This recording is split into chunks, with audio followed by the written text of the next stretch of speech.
Bismillahirrahmanirrahim. Assalamualaikum warahmatullahi wabarakatuh. Assalamualaikum warahmatullahi wabarakatuh.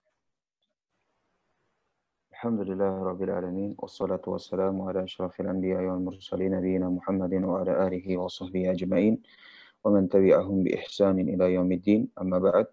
Alhamdulillah, segala puji hanya milik Allah tabaraka wa ta'ala. Insyaallah kita lanjutkan kajian kita, yaitu pembacaan risalah tafsir kalimat tauhid karya al-mujaddid Syekh Muhammad bin Abdul Wahhab rahimahullah ta'ala.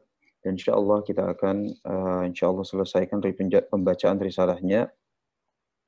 Semoga Allah Subhanahu wa taala memberkahi majelis online kita ini dan memberikan kita ilmu yang bermanfaat. Amin amin ya rabbal alamin. Maka insyaallah kita mulai pembacaan risalah yang mubarakah ini, yang dengannya kita makin mengetahui tentang apa yang dimaukan dari kalimat tauhid, yaitu kalimat la ilaha illallah. Nah, naqra insyaallah. Bismillahirrahmanirrahim. Alhamdulillahi rabbil alamin. Wassalatu wassalamu ala nabiyyina Muhammadin wa ala alihi wa sahbihi ajma'in. Qala al-muallif rahimahullah, tabayyana laka kayfa sifatul islami alladhi wa arafta anna minal kuffar. Dari sebelumnya. Nah, Ustaz. وعرفت أن من الكفار خصوصا النصارى منهم من يعبد الله الليل والنهار ويزهد في الدنيا ويتصدق بما دخل عليه منها معتزل في صومعة عن الناس ومع هذا كافر عدو لله مخلد في النار بسبب اعتقاده في عيسى أو غيره من الأولياء يدعوه أو يذبح له أو ينذر له. Dan kamu pun tahu bahwa di antara orang-orang kafir, terlebih lagi orang Nasara, ada yang beribadah kepada Allah siang dan malam dan zuhud di dunia, menyedekahkan rezeki yang mereka dapati, menyendiri di tempat ibadah mereka. Tapi dia kendati begitu adalah orang kafir, musuh Allah, kekal di neraka disebabkan keyakinannya tentang Isa. Dan selain Isa dari para wali, ia menyerunya dan menyembelih untuknya atau bernazar untuknya. Sehingga jelaslah bagimu bagaimana sifat Islam yang diajak oleh Nabi Muhammad sallallahu alaihi wasallam. Maka di sini penulis memberikan sebuah contoh di mana kita bisa menimbang tentang apa? Tentang agama seseorang itu ditimbang dari pondasinya. Sebagaimana sebelumnya Syekh telah menjelaskan bahwa kaum musyrikin ada yang mereka sudah haji, sudah umrah, bahkan mereka takut dari melakukan hal-hal yang diharamkan oleh Allah Subhanahu wa taala. Akan tetapi demikian, mereka tetaplah statusnya di dunia sebagai musyrikin karena mereka masih berdoa, beribadah kepada selain Allah Subhanahu wa taala. Maka di sini Asy-Syaikh ingin menyebutkan bahwa ada yang lebih dahsyat dari itu. Siapa mereka? Mereka itu adalah orang Nasara. Sehingga apabila kita misalnya gambar, dan ini merupakan apa ya? Bisa dibilang ini amalan-amalan yang luar biasa dari orang-orang Nasara. Di mana kata Syekh rahimahullah taala bahwa mereka itu ada yang bahkan zuhud dalam dunia. Dan juga mereka itu sering menyendiri.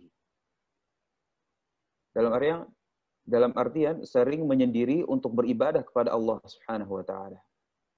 Untuk beribadah. Jadi mereka adalah orang-orang yang zuhud, kemudian mereka juga adalah orang-orang yang beribadah, mereka pun menyedekahkan dari apa yang datang dari Allah Subhanahu wa taala, rajin bersedekah. Maka ini merupakan sifat-sifat tambahan yang Asy-Syaikh kemukakan sebagai contoh bahwa amalan yang dibangun di atas selain wadah la ilaha illallah, di atas pondasi selain dari pondasi kalimat taqwa, maka tidak bernilai di sisi Allah Subhanahu wa taala. Sehingga kita mengetahui bahwa apabila pondasinya, ini adalah pondasinya, yang dibangun itu adalah bukan la ilaha illallah, selain dari kalimat tauhid, maka segala sesuatu yang dibangun di atasnya, yaitu ini semua, maka tidak akan berarti di sisi Allah Subhanahu wa taala. Walaupun dia zuhud di dunia, walaupun beribadah kepada Allah Subhanahu wa taala lailan wa nahara, sebagaimana kata penulis rahimahullah taala, siang dan malam. Dan kita berbicara tentang orang Nasara yang taat, bukan orang Nasara yang banyak maksiat. Kita berbicara tentang orang Nasara yang taat, yang zuhud di dalam dunia, sering menyendiri untuk beribadah kepada Allah Subhanahu wa taala, rajin bersedekah. Ini semua merupakan amalan-amalan yang terkadang kalau kita berpikir, mungkin kita sendiri tidak sampai seperti itu ibadahnya. Mungkin kalau misalnya kita tanya, kapan terakhir kali kita tahajud kepada Allah Subhanahu wa taala? Mungkin kita akan lupa. Kapan kita menyendiri, menyediakan waktu, berduaan. Untuk apa? Untuk bermunajat kepada Allah Subhanahu wa taala. Mungkin kita lupa. Apakah kita sudah zuhud di dalam dunia? Mungkin juga enggak. Apakah kita rajin bersedekah? Mungkin kita termasuk orang yang paling bakhil di antara orang-orang di dunia ini. Tetapi ini tidak terjadi pada contoh yang disebutkan oleh penulis di sini. Di mana ini merupakan amalan-amalan yang luar biasa, akan tetapi tidak bernilai di sisi Allah Subhanahu wa taala karena akidah syirik. Di mana kata penulis rahimahullah taala, akidah tentang Isa, akidah tentang para wali-wali dari mereka, itu biasanya dalam bahasa mereka itu adalah para santo-santo. Maka hanya karena, dan bukan hanya ya, dalam artian di sini tentu ini adalah permasalahan yang sangat besar. Tetapi karena kesyirikan yang sedikit saja, maka segala sesuatu yang dibangun di atas akidah tersebut, maka tidak bernilai di sisi Allah Subhanahu wa ta'ala. Oleh karena itu penting bagi kita untuk menimbang agama seseorang itu dari apa? Ditimbang itu justru dari pondasinya. Bukan ditimbang, oh si fulan itu udah zuhud, oh si fulan itu udah cingkrang, oh si fulan itu udah jenggotan, oh si fulan itu udah ngaji, oh si fulan. Lah. Yang pertama kali ditimbang itu adalah, oh si fulan melakukan kesyirikan apa enggak? Oh si fulan sudah baro'ah dari kesyirikan atau belum? Maka yang seperti inilah merupakan timbangan pada hakikatnya, bukan ditimbang dari amalan-amalan yang dibangun di atasnya. Semua itu ditimbang dari pondasinya. Sehingga kalau dari sini penting bagi kita untuk kadang-kadang ada kalimat-kalimat yang misalnya membingungkan. Misalkan ada seorang yang bilang si fulan lebih kafir dari Nasara. Ya kan? Atau misalnya ya dan ini merupakan pakemnya ulama najat, misalnya para musyrikin lebih buruk dari musyrikin zaman dahulu. Ya kan? Atau misalnya apa? Yang semakna dengan ini. Si fulan lebih kafir dari Nasara, atau para musyrikin sekarang lebih buruk dari para musyrikin zaman dahulu. Di mana apabila kita berpikir, apakah mungkin orang yang disebutkan lebih kafir daripada Nasara, bahkan di sini dibilang lebih buruk keadaannya dari musyrikin zaman dahulu, dan ini merupakan sering sekali diulang-ulang baik dari Qawaidul Arba maupun Kasyfus Syubhat, juga diriwayatkan oleh Abdurrahman bin Qasim dalam Muqaddimah Ad-Durarus Saniyah, bahwa mereka itu adalah kana ahluhu syarran min halil musyrikin wa ahlil kitab, bahwa keadaan orang-orang musyrikin ketika Syekh Muhammad itu muncul, mereka itu lebih buruk daripada musyrikin dan juga ahlul kitab fi zamanil bi'tsah. Sehingga kalimat-kalimat ini kok bisa ya? Apabila kita ingin teliti gitu ya, kok bisa si fulan lebih kafir dari Nasara? Kok bisa musyrikin lebih buruk daripada ahlul kitab? Sedangkan mereka itu adalah orang yang mengucapkan la ilaha illallah. Mengucapkan la ilaha illallah. Mereka itu salat. Mereka itu zakat. Mereka itu juga puasa. Mereka juga lebaran. Mereka itu juga melakukan jumatan. Mereka juga kurban. Mereka juga. Tapi adapun dengan amalan yang sedemikian, mengucapkan la ilaha illallah, salat, zakat, puasa, lebaran, jumatan, silaturahmi, sedekah. Kok bisa tiba-tiba divonis sebagai apa? Sebagai orang yang lebih kafir daripada Nasara atau bahkan lebih buruk dari musyrikin zaman dahulu. Maka tentu kalimat para ulama yang seperti ini, kenapa? Karena mereka memiliki timbangan yang sahih. Bahwa si fulan itu ditimbang itu berdasarkan akidahnya. Kayak contoh misalnya akidahnya orang yang tidak akidah, misalnya ada orang yang bilang hari akhir itu dongeng. Hari akhir ini dongeng. Walaupun dia sholat, walaupun dia zakat, walaupun dia puasa, walaupun dia lebaran, maka ini lebih kafir dari Nasara. Kenapa? Ditimbang lewat pondasinya. Di mana orang Nasara sekalipun nggak ada yang bilang hari akhir dongeng. Di mana orang Yahudi sekalipun nggak ada yang bilang hari akhir itu dongeng. Hari akhir itu cuma bualan semata. Nggak ada. Begitu pula dengan kesyirikannya. Misalnya kesyirikannya pemberian ibadah, kesyirikan pemberian ibadah kepada Nyi Roro Kidul. Yang seperti ini lebih kafir dari Nasara. Walaupun dia sholat, walaupun dia zakat, walaupun dia puasa, walaupun dia lebaran, walaupun dia sholat Jumat, walaupun. Kenapa? Ditimbang lagi lewat pondasinya. Orang Nasara nggak mungkin memberikan ibadah bagi selain orang soleh. Nggak mungkin. Bahkan sebagian mereka mencukupkan dengan Isa. Bahkan sebagian dari mereka ada yang bahkan kepada Isa sekalipun mereka nggak beribadah. Sehingga ketika dibilang lebih kafir dari Nasara, timbangannya itu adalah apabila dibandingkan dengan pondasinya. Maka sekarang kita harus paham bahwa seseorang itu ditimbang lewat pondasinya. Apabila pondasinya selamat, maka tentunya dia adalah ikhwanun. Dia berhak untuk mendapatkan wala dari kita dan mendapat segala hak-hak dari yang merupakan saudara kita satu wadah. Maka yang seperti ini penting bagi kita dalam memahami akidatul Islam agar apa? Agar kita mengetahui bahwa pondasi itu adalah di atas segalanya sebelum yang lain. Pondasi la ilaha illallah itu jauh lebih berharga daripada amalan-amalan yang lain. Pondasi la ilaha illallah itu juga lebih berharga dibandingkan kesesatan yang tidak membatalkan. Selama tidak membatalkan, selama seseorang itu tidak keluar dari wadah al-Islam, dari wadah la ilaha illallah, maka yang tentunya ini kita harus hargai. Karena apa? Karena harga la ilaha illallah yang ada pada si fulan tersebut. Maka penting dari sini Asy-Syaikh juga menyebutkan tentang contoh supaya apa? Supaya kita tahu bahwa beribadah kepada Isa saja, Nabi Isa yang disepakati tentang kemuliaannya, kesolehannya, keutamaannya, itu sudah tidak selamat, maka bagaimana lagi orang yang beribadah kepada zat atau kepada benda yang kedudukannya jauh lebih rendah, bahkan tidak bisa dibandingkan dengan Nabi Isa alaihi salam. Nah,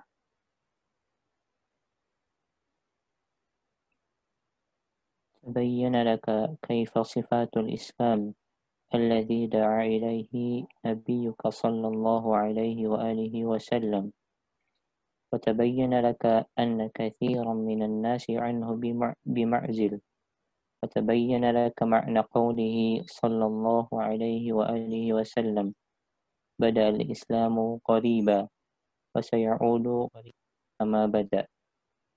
Sehingga jelaslah bagimu bagaimana sifat Islam yang diajak oleh Nabi Muhammad sallallahu alaihi wasallam, dan jelaslah bagimu bahwa mayoritas manusia terpisah dari Islam. Mayoritas harusnya diganti dengan banyak, karena banyak belum tentu mayoritas. Nah, mayoritas di situ diganti dengan banyak. Dan jelaslah bagimu bahwa banyak manusia terpisah dari Islam. Dan jelaslah olehmu arti ucapan Nabi sallallahu alaihi wasallam, Islam diawali dengan asing dan akan kembali asing sebagaimana awalnya. Baik. Maka di sini penulis pun menjelaskan bahwa jelaslah sifat Islam. Sifat Islam, yaitu Islam yang mana? Islam yang dibawa oleh Rasul sallallahu alaihi wasallam. Kenapa Islam yang dibawa oleh Rasul Shallallahu Alaihi Wasallam, Islam yang dibawa oleh Rasul Shallallahu Alaihi Wasallam adalah Islam yang atau dakwah Islam yang mementingkan dan menitik beratkan kepada pemondasian. Pemondasian kalimat la ilaha illallah. Sebelum yang lain. Sebagaimana Nabi Shallallahu Alaihi Wasallam berdakwah la ilaha illallah di Mekah sebelum yang lain selama 10 tahun. Barulah setelah itu baru ada syariat-syariat yang dibangun di sini. Tentang sholat kah, tentang zakat kah, kemudian tentang jihad kah, tentang haji dan umroh kah, yang kemudian tentunya diperbarui dengan syariat Muhammad Shallallahu Alaihi Wasallam. Tetapi walaupun sudah ada syariat-syariat yang lain, pemondasian kalimat la ilaha illallah, maka ini bukannya berhenti ketika sudah ada syariat sholat, terus la ilaha illallah berhenti. Enggak, la ilaha illallah itu daim. Itu selalu ada pada kehidupan Nabi Shallallahu Alaihi Wasallam. Dalam dakwahnya beliau Shallallahu Alaihi Wasallam. Bagaimana Rasul Shallallahu Alaihi Wasallam juga menggaungkan la ilaha illallah sebagai kalimat yang ada di tengah-tengah para sahabat radhiyallahu ta'ala anhum ajma'in. Sehingga ketika Allah Subhanahu wa taala menurunkan fa'lam annahu la ilaha illallah, maka ilmuilah bahwasanya la ilaha illallah, tidak ada ilah yang berhak untuk diibadahi selain Allah Subhanahu wa taala, itu justru diturunkan di Madinah. Ketika Rasul Shallallahu Alaihi Wasallam sudah memiliki wilayah, ketika sudah memiliki sahabat, ketika sudah memiliki pasukan, ketika syariat Islam itu sudah mulai turun dan sudah mulai makin lengkap, kemudian baru Allah Subhanahu wa taala tetap turunkan fa'lam annahu la ilaha illallah. Ilmuilah bahwasanya tidak ada ilah selain Allah Subhanahu wa taala. Tidak ada ilah zat yang berhak untuk diibadahi kecuali Allah tabaraka wa taala. Menunjukkan bahwa kalimat la ilaha illallah adalah nafasnya dia. Nafasnya mereka. Dan sepatutnya pula menjadi nafasnya kehidupan kita.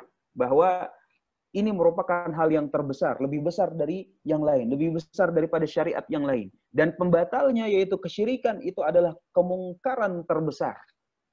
Sebelum kemungkaran yang lain. Inilah sifat Islam yang dibawa oleh Rasul Shallallahu Alaihi Wasallam, yang ketika Islam yang seperti ini muncul di Mekah, maka kemunculannya itu adalah asing. Makanya ketika Rasul Shallallahu Alaihi Wasallam bilang bada'al Islam ghariban, Islam itu dimulai dengan keadaan yang asing. Asing apanya? Bukan asing pakaiannya, bukan asing jenggotnya, bukan asing orangnya, tetapi asing akidahnya. Ini yang asing. Sehingga kadang waktu itu ada yang pernah ya dalam artian dia sebenarnya ingin mencela ana gitu. Kemudian dia utarakan sebuah kalimat, emang cuma antum doang yang ngerti tauhid, Sat? Subhanallah. Ana enggak merasa bukan ana yang paling mengerti tauhid lah, bukan kayak gitu. Tetapi seandainya ada orang yang diutarakan kalimat seperti itu, setidaknya dia tahu bahwa orang ini nggak tahu makna ghuraba yang sebenarnya. Karena Rasul Shallallahu Alaihi Wasallam yang bilang Islam itu akan mulai dalam keadaan yang asing dan akan kembali menjadi asing. Apabila akan kembali menjadi asing, artinya la ilaha illallah itu akan menjadi asing. Dan para pengampunya itu juga akan menjadi asing. Mereka lah ghuraba yang sebenarnya. Sehingga apabila ada orang yang bilang, emang cuma antum doang yang mengerti tauhid, dia nggak tahu. Artinya kalau semua orang ngerti tauhid, lalu keasingan tauhid itu dari mana? Keasingan la ilaha illallah. Kalau semua orang mengerti, lalu di mana nilai ghuraba yang dikatakan oleh Rasul Shallallahu Alaihi Wasallam? Seperti itu. Inilah dia yang dibawakan oleh Rasul Shallallahu Alaihi Wasallam, Islam dalam keadaan yang asing dan akan kembali menjadi asing. Apa itu akidahnya? Yaitu la ilaha illallahnya. Tentunya bukan cuma sekedar pengucapan. Karena kalau pengucapan antum bisa, ana bisa, tetangga kita bisa, orang-orang bisa. Tetapi berjuang di atasnya. Bukan cuma lewat lisan, tapi juga dengan lewat jihad fisabilillah. Inilah dia yang membuat orang-orang itu tentunya dengan koridor-koridor Islam dan bukan jihad sembarangan. Inilah yang membuat kalimat la ilaha illallah dan perjuangannya itu menjadi asing. Maka dari segi yang seperti ini, nggak pernah Anda merasa Anda sebagai orang-orang yang ghuraba yang sedemikian yang dikatakan oleh Nabi SAW. Nah, berharap, iya. Tapi apabila sampai GR, kamilah ghuraba, lah, karena Anda tahu bahwa ghurabanya Rasul SAW, dimusuhinya beliau SAW.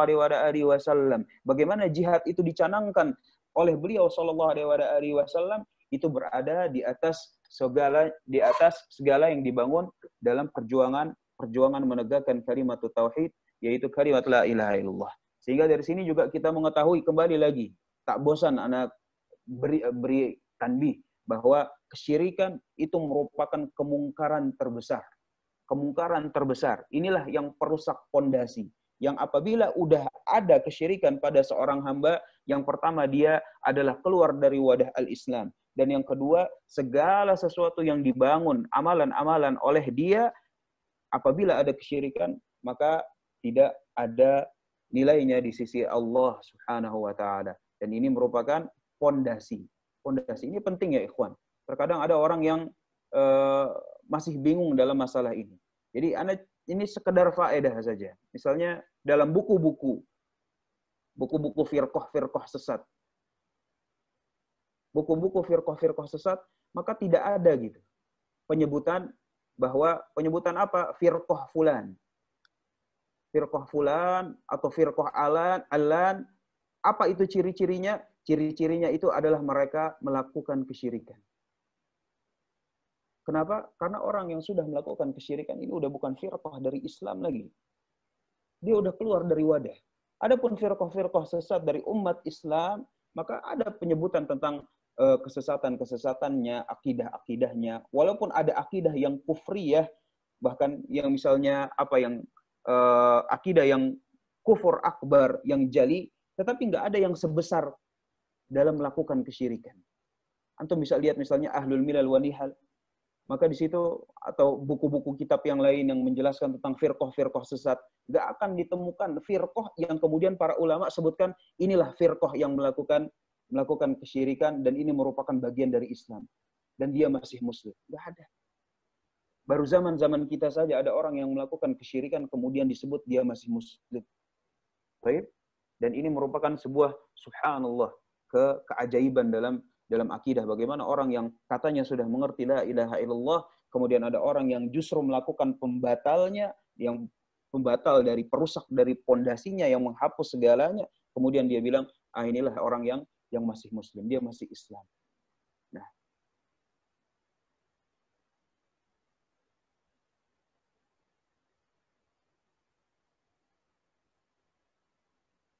tafadhal, nawasil insyaallah. Allah ya ikhwani, tamassaku bi asli dinikum wa awwalihi wa akhirihi wa ussihi wa ra'sihi, syahadati an la ilaha illallah wa'rafu ma'naha wa ahibbuha wa ahibbu ahlaha waj'aluhum ikhwanakum walau kanu ba'idin wakfaru bit-tawaghiti wa'aluhum wa abghiduhum وأبغضوا من أحبهم أو جادل عنهم أو لم يكفرهم أو قال ما علي منهم أو قال ما كلفني الله بهم فقد كذب هذا على الله وافترى فقد كلفه الله بهم وافترض عليه الكفر بهم والبراءة منهم ولو كانوا إخوانهم وأولادهم. Duhai saudaraku, berpeganglah dengan pokok agamamu, yang pertama dan akhirnya, pangkal dan pondasinya, syahadat la ilaha illallah. Kenalilah maknanya dan cintailah dia dan cintailah sesama pemeluknya. Jadikanlah mereka teman kalian walaupun mereka jauh, dan kufurlah kepada taghut-taghut, musuhi dan bencilah kepada mereka, dan bencilah kepada orang-orang yang mencintai mereka, atau membela mereka, atau tidak mau mengkafirkan mereka, atau mengatakan saya tidak ada urusan dengan mereka, atau mengatakan Allah tidak membebani aku tentang urusan mereka. Sungguh dia telah berdusta atas nama Allah dan membuat kebohongan. Sungguh Allah telah membebani dia akan urusan mereka dan mewajibkan atasnya kufur kepada mereka dan berbaroah dari mereka walaupun mereka adalah saudara-saudara mereka sendiri dan anak-anak mereka sendiri. Masya Allah. Ini merupakan paragraf yang Masya Allah. Baik. Maka kata penulis rahimahullah ta'ala, fallaha ya ikhwani tamassaku bi asli dinikum.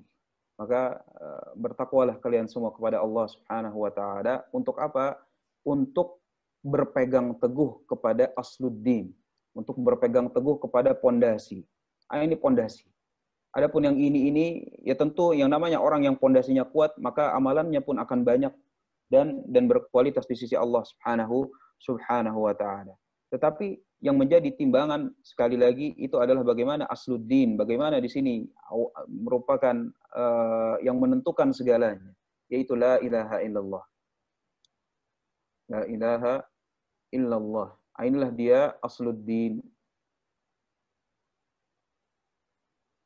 Yang dengannya dakwahnya Rasul SAW dimusuhi. Dan orang-orang yang mengampunya dan membantunya menjadi ansornya itu disebut oleh Rasul SAW itu adalah mereka ghuraba, yaitu mereka lah yang memperbaiki manusia tatkala banyak kerusakan. Dan tentunya perbaikan yang terbesar itu adalah perbaikan dalam asluddin, dalam perkara mentauhidkan Allah Subhanahu wa ta'ala dan membersihkan dari segala jenis kesyirikan. Maka apabila kita sudah mengetahui harga pondasi, penting ya ikhwan, apabila kita sudah mengetahui harga pondasi, bahwa pondasi la ilaha illallah itu merupakan pondasi yang berharga, maka orang yang memiliki pondasi tersebut, dia juga harus memiliki harga pada diri kita. Ini penting. Jadi bukan permasalahan berlemah lembut terhadap ahlul bid'ah, yang tar dulu. Ahlul bid'ah yang model mana? Apabila ahlul bid'ahnya itu adalah ahlul bid'ah yang tidak membatalkan la ilaha illallah, maka dia masih ada harganya di sisi kita. Terkadang orang yang kayak gini keliru. Terhadap orang yang tidak membatalkan la ilaha illallah, dia galak. Tetapi kepada orang yang justru telah membatalkan la ilaha illallahnya, baik dengan perbuatan syirik akbarnya, atau dengan penistaan agamanya, atau penghalalan zinanya, dia bela-bela. Kata dia, nggak boleh yang kayak begitu.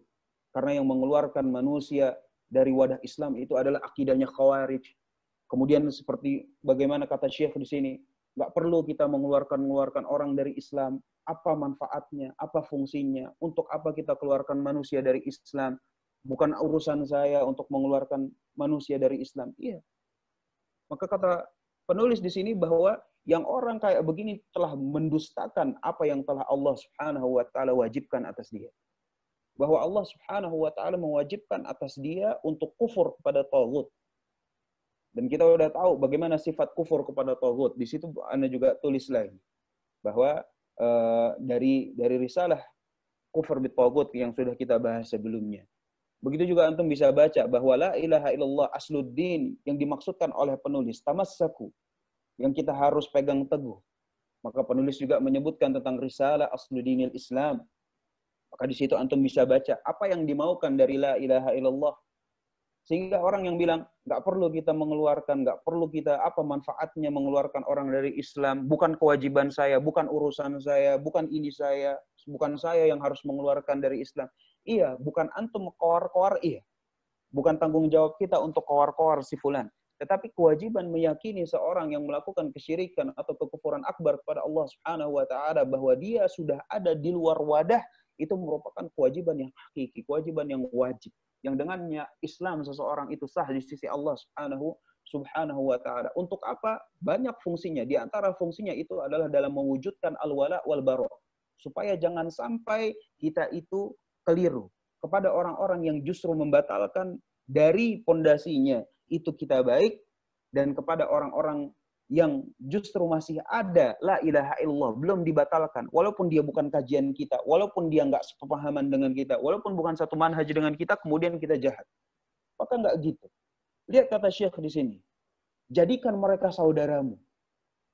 Jadikan mereka saudaramu. Lah, bukan ini manhaj Ikhwanul Muslimin. Ikhwanul Muslimin itu adalah ketika semuanya itu dicampur adukan sama satu. Jadi satu wadah. Baik yang telah membatalkan maupun yang belum membatalkan. Lah, kita bukan begitu. Yang belum membatalkan, maka dia adalah ikhwanuna. Dia adalah saudara kita. Berhak wala dari kita. Dan ini adalah menilai manusia dari pondasinya. Sehingga misalnya kembali lagi ke dalam kalimat-kalimat yang kadang pada hari-hari ini itu menimbulkan sebuah polemik. Misalnya, dan ini merupakan kalimat-kalimat yang pada asalnya itu datang dari riwayat para salaf. Misalnya ada para salaf yang bilang bertetangga dengan anjing dan babi, lebih aku pilih daripada bertetangga dengan ahli bid'ah. Maka kita harus kembalikan konteksnya. Ahli bid'ah yang mana yang lebih buruk daripada anjing dan babi? Ahli bid'ah yang menegakkan la ilaha illallah, yang masih muslim, lebih buruk daripada anjing dan babi. Kayak begitu pemahaman salaf atas agama ini. Ada ahli bid'ah yang lebih buruk daripada anjing dan babi, sedangkan mereka masih muslim, asluddinnya masih ada. Ahli bid'ah yang seperti itu.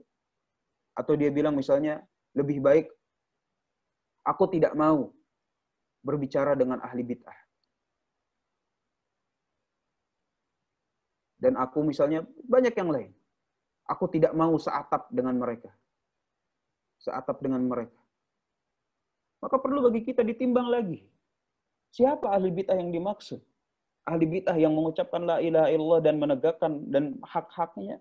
Atau ahli bid'ah yang justru yang sebagaimana tadi kita sudah singgung, yang lebih buruk, lebih kafir daripada Yahudi dan Nasara. Sehingga yang seperti ini harus jelas.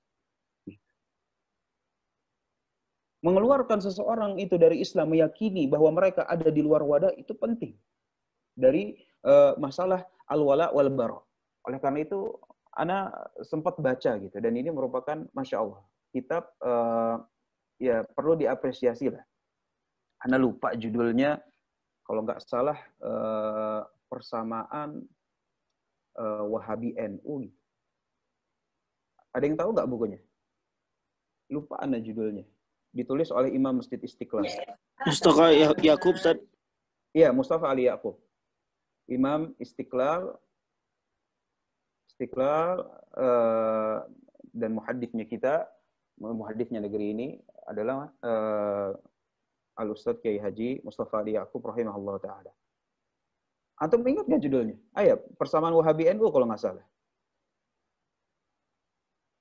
Di situ ada sebuah kisah yang Masya Allah bisa dibilang pelajaran bagaimana para ulama kita itu menegakkan al-wala wal bara gitu kepada ahlul bid'ah yang ya dalam tanda kutip gitu ya, yang belum melakukan pembatal-pembatal dari keislaman. Maka di situ dikisahkan tentang kisahnya Syekh bin Baz rahimahullah ta'ala ketika ada dua petinggi NU yang sedang berkunjung kepada beliau. Maka tatkala mereka ini petinggi-petinggi NU ini masuk ke kantornya Syekh bin Baz rahimahullah ta'ala, mereka bilang kami ada dari NU, kami merupakan dari Indonesia dan segala macam, ya biasalah perkenalan. Maka pertanyaan pertama yang Syekh rahimahullah ta'ala tanyakan kepada mereka adalah, apakah kalian menyembah kubur? Maka kata mereka, enggak Syekh, kami enggak menyembah kubur. Kami memang ziarah. Kami melakukan ada sesuatu yang memang antum tidak lakukan, tapi enggak ada ibadah yang kami palingkan kepada selain Allah Subhanahu wa ta'ala. Jawaban para pembesar NU itu dua, kalau nggak salah. Dua orang yang diundang. Setelah Syekh bin Baz diberikan pemaparan bahwa kami tidak beribadah kepada selain Allah Subhanahu wa ta'ala, kami tidak memberikan ibadah kepada kuburan, Syekh bin Baz pun langsung cair. Langsung mencair suasananya. Tafadhol, silahkan duduk. Gimana Kiai Fulan yang sebelumnya datang, kok dia kali ini nggak datang? Jadi cukup satu pertanyaan saja Syekh bin Baz yang tanyakan. Antum berbuat kesyirikan akbar atau tidak? Kalau enggak kesyirikan akbar, khalas. Ikhwanuna. Silahkan, tafadhol, duduk. Silahkan. Maka berhak diberikan hak-haknya. Dan tentunya ini adalah orang-orang yang bukan menjelek-jelekkan dakwah tauhid, bukan yang menggembosi dakwah tauhid ya. Tapi ini adalah dari segi bagaimana kita memahami al-wala wal bara yang Bagaimana pada zaman ini orang-orang itu subhanallah keder. Dia nggak paham atas al-wala wal bara. Kepada siapa dia harus berwala, kepada siapa harus dia berbara. Bagaimana penista agama dia bela, sedangkan orang yang beda kajian, dia subhanallah dia nista juga. Maka yang seperti ini orang-orang apabila kita lihat, maka la ilaha illallahnya adalah la ilaha illallah yang bobrok. Mereka lah orang-orang yang bilang ngapain ngafir-ngafirin orang ngapain, apa manfaatnya.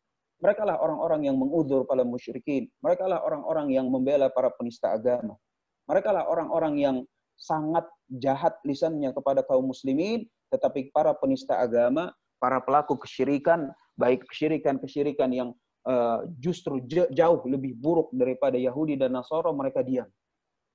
Maka orang-orang yang kayak begini bisa dilihat al-wala wal bara yang dihasilkan. Maka penting bagi kita mengeluarkan mereka dari Islam. Ini merupakan bagian dari kufur taghut. Dan kita udah tahu bagaimana minimumnya, bahwa yang minimum itu adalah dalam meyakini bahwa mereka telah di luar wadah. Dan tentu sebaliknya, orang yang masih dalam wadah maka berhak untuk mendapatkan al-wala dari kita sebagai sesama kaum muslimin. Allah tamassaku bidzalika la'allakum talqawna rabbakum la tusyrikuna bihi syai'a. Allahumma tawaffana muslimin walhiqna bis-salihin. Maka saya ingatkan kalian kepada Allah, wahai saudaraku, peganglah hal ini. Semoga kalian berjumpa dengan Rabb kalian dan kalian tidak menyekutukan Dia dengan suatu apapun. Allahumma wafatkanlah kami sebagai muslimin dan kumpulkanlah kami bersama orang-orang saleh. Amin amin ya rabbal alamin. Tentunya dari sini kita harus mengetahui bagaimana ya kalau dalam tanda kutip bagaimana sulitnya untuk istiqomah di atas wadah la ilaha illallah. Oleh karena itu doanya para anbiya dan salihin itu adalah bagaimana mereka supaya diwafatkan menjadi orang-orang Islam dan dikumpulkan menjadi orang-orang saleh. Dan ini merupakan hal yang luar biasa. Gak seperti kata orang, jadi orang Islam gampang. Istiqomah itu gampang. Insya Allah kita enggak mati dalam keadaan murtad. Maka ini merupakan doa yang harus kita terus panjatkan. Mudah-mudahan Allah Subhanahu wa taala terus menjaga keislaman kita sampai kita wafat bertemu Allah Subhanahu wa taala tanpa berbuat kesyirikan kepada Allah Subhanahu wa taala dan menjadi orang Islam. ولنختم الكلام بآية ذكرها الله في كتابه تبين لك أن كفر المشركين من أهل زماننا أعظم كفرا من الذين قاتلهم رسول الله صلى الله عليه وآله وسلم. قال الله تعالى: وإذا مسكم الضر في البحر ضل ما تدعون إلا إياه فلما نجاكم إلى البر أعرضتم وكان الإنسان كفورا. Marilah kita tutup pembicaraan ini dengan sebuah ayat yang Allah sebutkan di dalam kitabnya yang menerangkan kepadamu bahwa kekufuran orang-orang musyrikin di zaman kita lebih besar dari kekufuran orang-orang yang Rasulullah Shallallahu Alaihi Wasallam dahulu perangi. Allah Ta'ala berfirman yang artinya, dan apabila kamu ditimpa bahaya di lautan, niscaya hilanglah siapa yang kamu selalu seru kecuali Dia. Maka tatkala Dia menyelamatkan kamu ke daratan, kamu berpaling, dan manusia adalah selalu tidak berterima kasih. Maka tentang masalah lebih buruk, sebagaimana di sini kata penulis rahimahullah taala bahwa orang-orang yang berbuat kesyirikan yaitu para musyrikin zaman sekarang mereka lebih buruk daripada musyrikin zaman dahulu. Maka keburukan dalam pondasi agama atau asluddin itu bisa ditinjau lewat dua. Yang pertama, ditinjau itu lewat keburukannya ya. Keburukannya itu bisa dilihat dari dua sisi. Yang pertama adalah keburukan kualitasnya. Keburukan kualitasnya. Seperti yang diibadahi itu lebih rendah daripada zat ya udahlah. Yang diibadahi itu lebih rendah. Kayak contohnya, misalnya Nasoro itu Nabi Isa, tapi ternyata musyrikin, ya kan, Prabu Siliwangi. Nah, ini kualitasnya. Bahwa kesyirikan mereka kualitasnya itu lebih buruk. Kenapa? Ya kalau zaman dahulu orang yang diibadahi itu adalah para wali, para orang soleh, para nabi, para malaikat. Sedangkan zaman sekarang yang diibadahi itu udah nggak jelas. Mungkin bukan orang Islam, mungkin nggak jelas ibadahnya, mungkin ketika dia hidup itu adalah orang-orang yang justru kafir kepada Allah Subhanahu wa taala. Maka dari segi kualitas, atau misalnya kekufuran misalnya nggak percaya sama hari akhir. Yang seperti ini, maka dilihat dari keburukan kualitasnya. Atau bisa juga dilihat dari keburukan kuantitasnya. Kuantitas. Sebagaimana dibawakan oleh Syekh penulis di sini, bahwa kalau zaman dahulu kesyirikannya itu jarang-jarang, artinya kesyirikan mau jarang mau sering itu adalah tetap kesyirikan. Dan tetap kekufuran akbar kepada Allah Subhanahu wa taala, mengeluarkan pelakunya dari wadah la ilaha illallah. Tapi yang dimaukan itu adalah bagaimana kuantitas. Kalau dahulu kesyirikannya jarang-jarang, kalau sekarang kesyirikannya itu terus-menerus. Terus-menerus. Kemudian Syekh penulis pun membawakan dalil tentang bahwasanya bagaimana dahulu para musyrikin itu kesyirikannya mereka itu adalah jarang-jarang, sebagaimana pada ayat yang telah dibaca. Surat Al-Isra. Nah.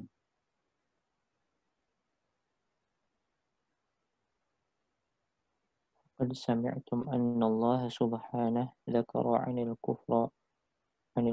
الكفار أنهم إذا مسهم الضر تركوا السادة والمشايخ ولم يستغيثوا بهم بل أخلصوا لله وحده لا شريك له فاستغيثوا به وحده فإن جاء الرخاء أشركوا وأنت ترى المشركين من أهل زماننا ولعل بعضهم يدعي أنه من أهل العلم وفيه زهد اجتهاد وعبادة إذا مسه الضر قد يستغيث بغير الله مثل معروف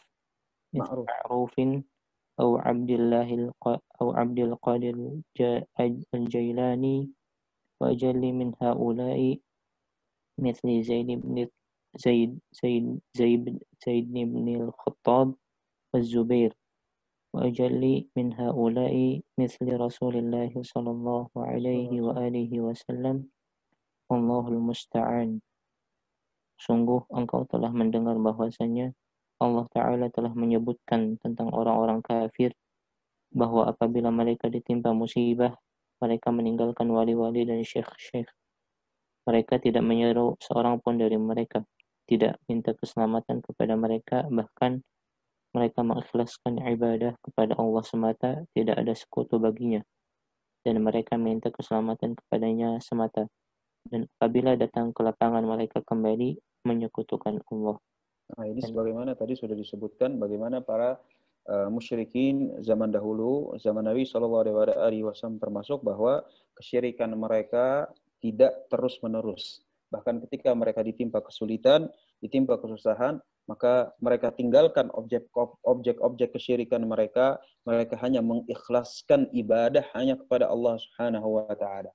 Hanya saja masalahnya mengikhlaskan ibadah kepada Allah Subhanahu wa taala itu dituntut bukan hanya dalam waktu sempit, bukan hanya dalam waktu susah, tetapi mengikhlaskan ibadah kepada Allah Subhanahu wa taala dituntut pada setiap waktu, mau sempit, mau susah, mau miskin, mau kaya, mau senang atau mau sedang dalam keadaan duka, maka nggak boleh ada kesyirikan kepada Allah Subhanahu wa taala.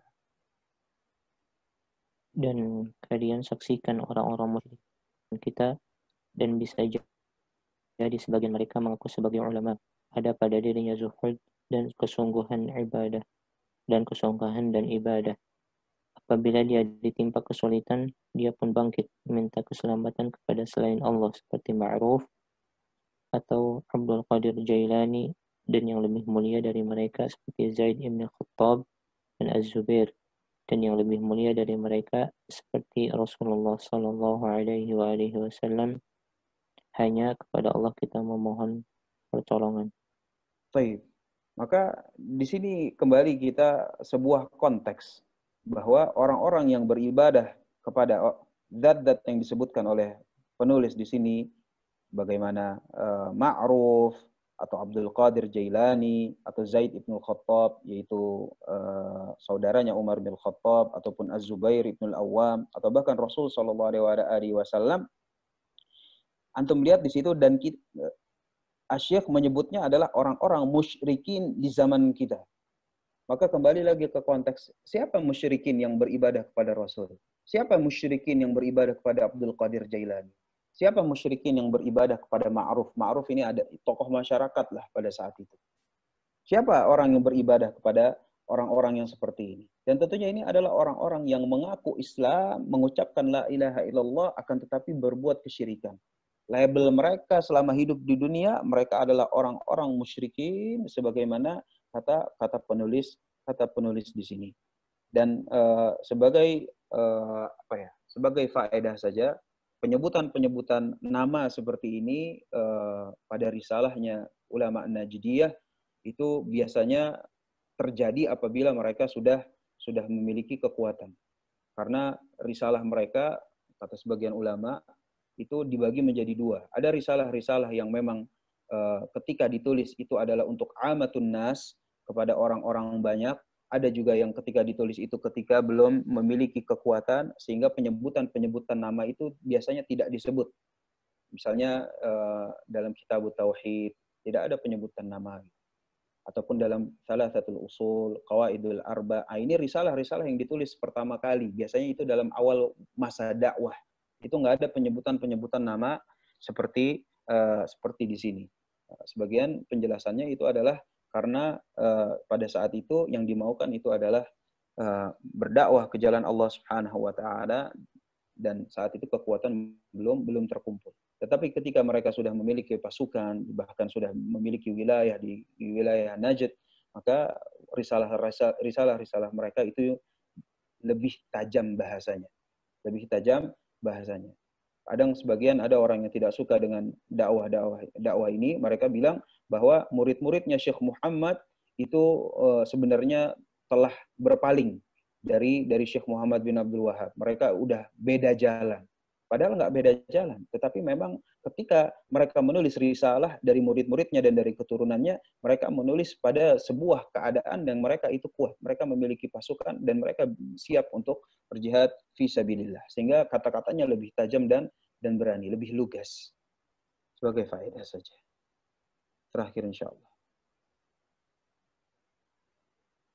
وأعظم من ذلك وجرى أنهم يستغيثون بالطواغيت والكفرة والمردة مثل شمسان وإدريس ويقال له الأشقار ويوسف وأمثالهم والله سبحانه أعلم. Baik. Dibaca. Dan lebih jelek dari ini semua, mereka minta keselamatan kepada taghut-taghut dan orang-orang kafir dan para pembangkang seperti Shimsan dan Idris, dan yang dipanggil dengan Al-Ashqar dan Yusuf, dan yang semisal dengan mereka. Wallahu subhanahu a'lam. Baik. Jadi setelah tadi udah kita singgung tentang bagaimana kaum musyrikin, keburukan mereka bisa dinilai dari kualitas, bisa juga dari kuantitas, maka yang lebih buruk itu apabila ketika dua-duanya itu berkumpul. Dari segi kualitas, orang yang dipanggil, orang yang diberikan ibadah itu adalah bukan siapa-siapa, atau bahkan orang-orang yang membangkang seperti orang-orang pembangkang pada zaman masa Syekh di sini. Ya, baik yang namanya Shimsan maupun Idris ataupun Al-Ashqar dan juga Yusuf, maka ini adalah orang-orang yang bisa dibilang ketika hidup mereka itu justru kafir kepada Allah Subhanahu wa taala. Kemudian ketika mereka diibadahi, mereka wafat, kemudian mereka diibadahi. Maka ini justru lebih buruk daripada Nasr, lebih buruk daripada orang musyrikin zaman Nabi SAW yang masih beribadah kepada Latta, Uzza, Manat, dan mereka itu adalah orang-orang soleh. Walaupun dalam masalah kesyirikan, apapun objeknya, soleh atau bukan, wali atau bukan, benda mati atau bukan, maka kesyirikan tetaplah kesyirikan kepada Allah Subhanahu wa taala. Enggak memandang objek. Rasul sallallahu alaihi wasallam qatalahum wa lam yufarriq bainahum. Rasul sallallahu alaihi wasallam mengobarkan jihad kepada mereka semua dan tidak membedakan. Oh, kalau ini orang soleh boleh, oh kalau bukan orang soleh nggak boleh. Oh, yang boleh itu cuma kepada para wali. Tapi kalau misalnya kepada orang yang bukan wali, ini dia kesyirikan yang nggak boleh lah. Kesyirikan baik para wali ataupun yang bukan wali, mereka tetap tidak berhak untuk diberikan ibadah kepada selain Allah Subhanahu wa taala. Jadi dari segi kualitas orangnya seperti orang Idris maupun Syimsan, maka ini udah jauh lebih buruk. Para pembangkang dari penolak syariat Allah Subhanahu wa taala. Dari segi kuantitas, maka mereka juga melakukan terus-menerus tanpa ada masa waktu, baik susah maupun senang, mereka nggak pernah mentauhidkan Allah Subhanahu wa taala, mengikhlaskan segala ibadah mereka hanya kepada Allah Subhanahu wa taala. Setiap ibadah mereka pasti ada keyakinan kesyirikan kepada Allah Subhanahu wa taala.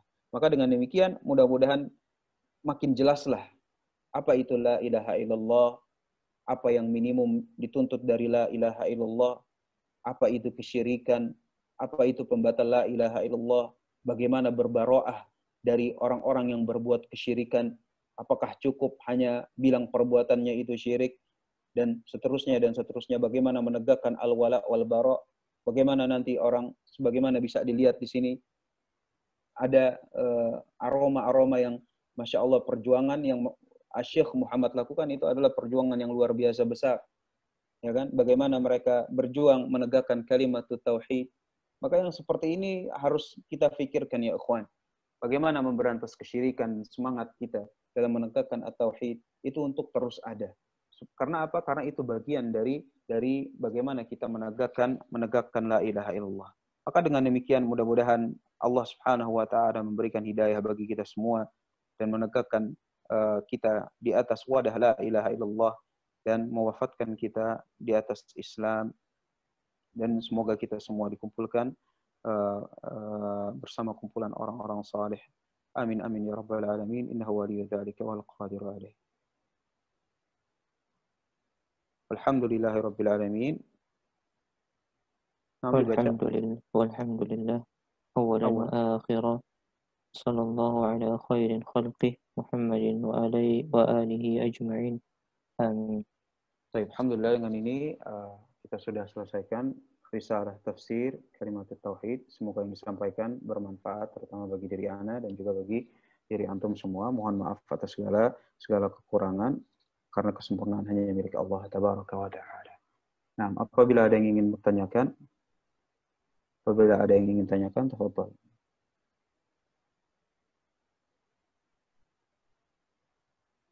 Ada yang bertanya, Ana mau bertanya, ada ustadz yang pernah dengan nyata menjelaskan kalau tawasul itu kita berdoa agar hajat kita lebih cepat sampai kepada Allah melalui orang saleh.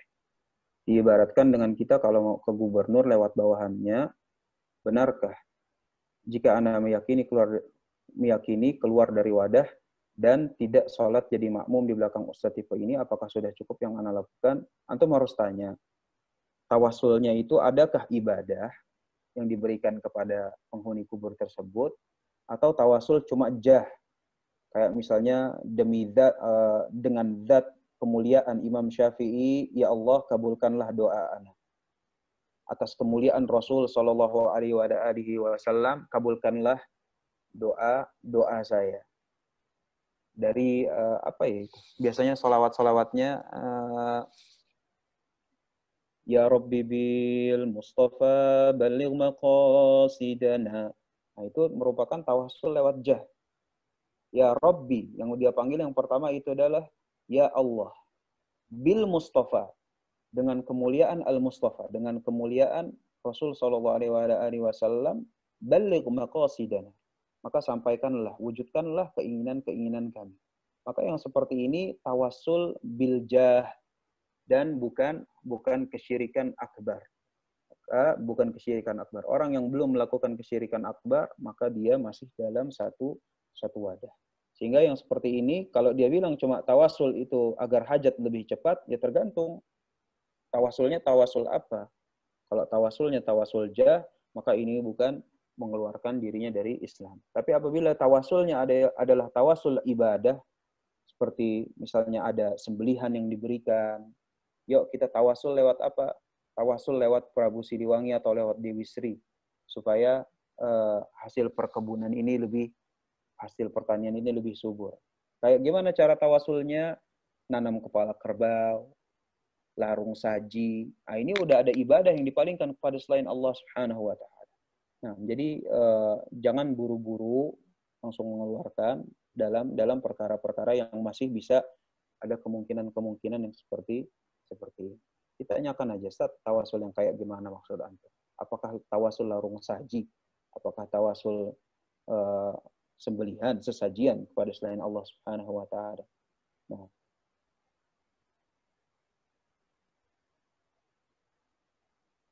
Assalamualaikum, Assalamualaikum, Waalaikumsalam warahmatullahi wabarakatuh. Ustaz, kalau yang dimaksud wujud oleh orang Asy'ariyah itu seperti apa dan bagaimana yang sahih menurut ahli sunnah?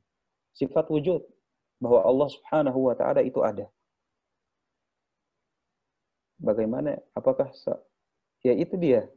Jadi yang dimaksud sifat wujud adalah bahwa Allah Subhanahu wa taala itu ada zat yang memang ada. Dan ini nggak ada perbedaan antara Asy'ariyah maupun Hanabilah atau Ahlus Sunnah. Memang Allah Subhanahu wa taala memiliki sifat wujud, bahwa Allah Subhanahu wa taala itu ada. Nah,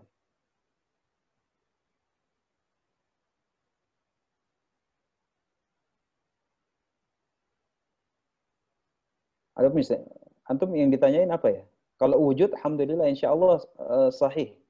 Tapi misalnya wujud, kidam, bako, nah ini yang selanjutnya misalnya kidam ataupun bako, fihi nazar insya Allah. Insya Allah kalau misalnya masuk dalam asma wa sifat kita bahas pada tempat. Allah a'lam bishawab. Assalamualaikum Ustaz. Waalaikumsalam warahmatullahi wabarakatuh. Ada izin bertanya Ustaz, ada ikhwan yang mendapati bahwa temannya itu yang muslim lebih memilih banyak berinteraksi dengan teman non-muslim dan lawan jenis daripada teman muslimnya. Itu bagaimana ya Ustaz?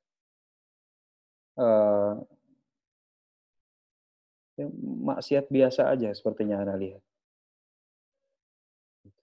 Kecuali memang terlihat jelas bahwa ada wala yang diberikan kepada teman-teman yang non-muslim tersebut. Tapi sepertinya kalau dalam kehidupan sehari-hari ada orang yang seperti ini, ya kita nggak bisa langsung pukul rata untuk mengeluarkan dia dari Islam. Karena mengeluarkan orang meyakini bahwa dia sudah keluar wadah itu butuh indikator yang jelas. Nggak bisa dengan dilihat dari, teman-temannya lebih memilih dengan orang-orang teman non-muslim. Mungkin dia punya bisnis sama mereka kali, kita nggak tahu. Ya kalau misalnya teman lawan jenis, ya berarti ini merupakan maksiat kepada Allah Subhanahu wa ta'ala. Tetapi untuk meyakini bahwa dia sudah berada di luar wadah al-Islam, wadah la ilaha illallah, membutuhkan indikator yang lebih jelas daripada ini. Nggak bisa yang indikator yang masih setengah-setengah atau masih samar seperti ini. Allah a'lam bishawab. Baik Ustadz, Ana tunggu pembahasan asma wa sifat. Soalnya Ana belum mengerti tentang wujud, kidam, bako, dan seterusnya. Lalu yang nggak pas yang mana, yang pas bagaimana. Sebaiknya bagi kita perkokoh akidah diri sendiri dulu. Jadi sebelum kita membahas kelompok-kelompok yang lain, sebaiknya kita perkokoh dulu akidah kita sendiri. Begitu juga akidah yang asariyahnya diperkokoh, sehingga nanti kalau itu sudah kokoh, insya Allah baru membahas kelompok-kelompok yang lain. Jangan langsung loncat gitu. Terkadang ada orang yang langsung loncat Asy'ariyah begini, Asy'ariyah begitu, Murji'ah begini, Murji'ah begitu, Khawarij begini, Khawarij begitu. Tapi ternyata baru diganti sedikit konteksnya, dia udah langsung kebingungan. Oh, kalau yang kayak gini apa ya? Maka yang seperti ini nggak gitu cara belajar. Tapi mendingan kita fokus apa yang memang kita yakini, diperkokoh di situ. Mudah-mudahan dengan itu nanti Allah Subhanahu wa taala mudahkan untuk memahami penyimpangan-penyimpangan dari firqah-firqah yang lain. Allah. Ada lanjutan, jadi ikhwan itu terkadang memilih teman non-muslim yang rasanya lebih baik dalam hal bersosialisasi. Iya, ini cuma masalah preferensi saja. Bukannya berarti di situ nggak ada kekurangan dalam akidah. Ya tentu di situ ada kekurangan dalam akidah. Ada kekurangan dalam akidah di situ. Lebih memilih untuk berinteraksi.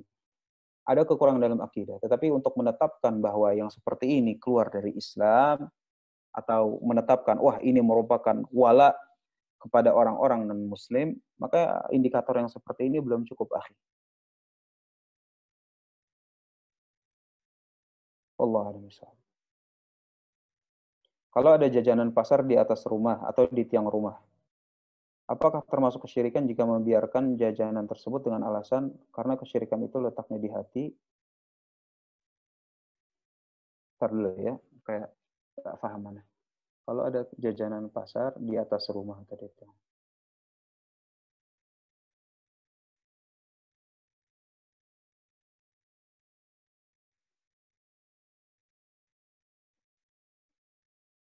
Maksudnya memberikan sesajian kepada jin ini, akhi. Memberikan sesajian kepada jin ya syirik akbar gitu. Walaupun dia bilang syiriknya itu adalah kan di hati, kan tidak meyakini. Maka dengan memberikan sesajian, maka pemberian sesajian ini merupakan amalan. Dan kita udah ketahui bahwa kesyirikan itu bisa datang lewat hati, bisa datang lewat lisan, bisa datang lewat amalan. Maka baik hati atau bukan, atau apabila ada datang dari hati, yaitu kesyirikan. Apabila dia datang dari lisan, itu dia kesyirikan. Dan datang dari perbuatan, itu juga kesyirikan. Allah a'lam bishawab.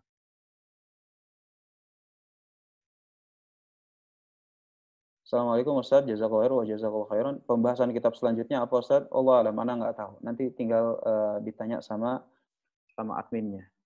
Barakallahu fiik.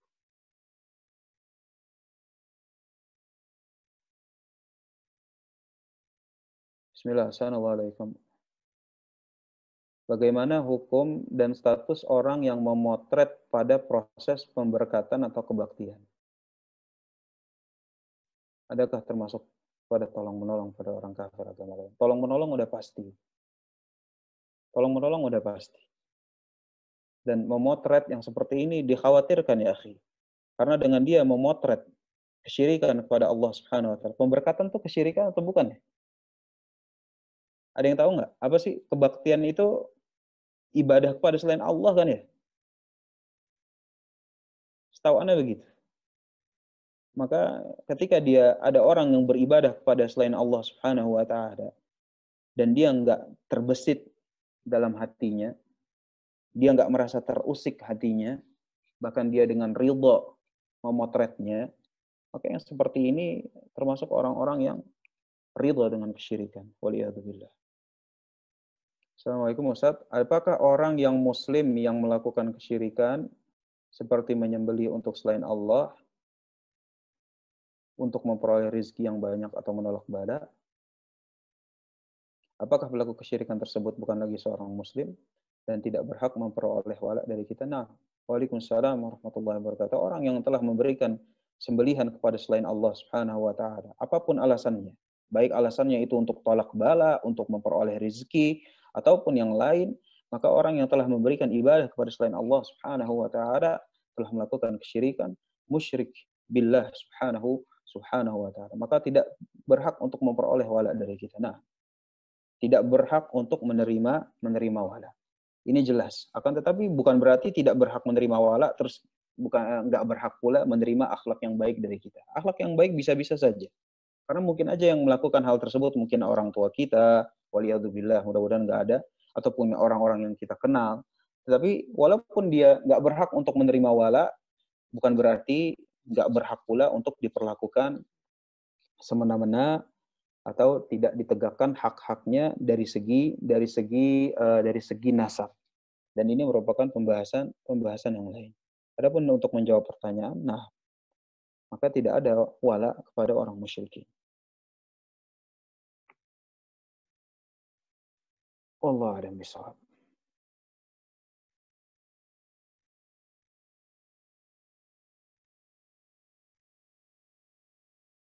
Proses kebaktian ini lagi anak baca, iya, jelas itu ibadah kepada selain Allah Subhanahu wa taala. Nah,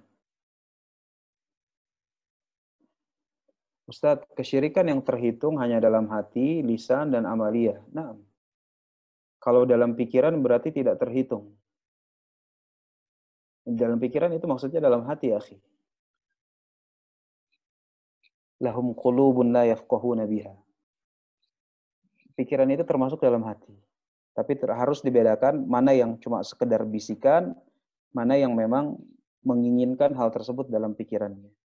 Jadi ini merupakan dua hal yang berbeda. Yang bisikan, yang cuma sekedar terbesit, maka tentunya belum terhitung. Tetapi apabila sudah menjadi sebuah azam, menjadi sebuah lamunan yang terus-menerus dilamunkan secara sengaja oleh dia dan bukan bisikan hati, maka yang seperti ini ya tetap kesyirikan. Bagaimana orang yang misalnya memikirkan, aduh kapan ya saya bisa beribadah lagi kepada Nyi Roro Kidul, kapan ya bisa ziarah kepada kubur fulan kemudian sujud di depannya, kapan ya, aduh aku pengen nih. Yang seperti ini udah pikiran-pikiran yang sifatnya itu adalah kesyirikan dan bukan cuma sekedar bisikan hati. Allah a'lam bishawab. Baik, ana kira cukup ya insyaallah. Barakallahu fikum ada ihtimamikum.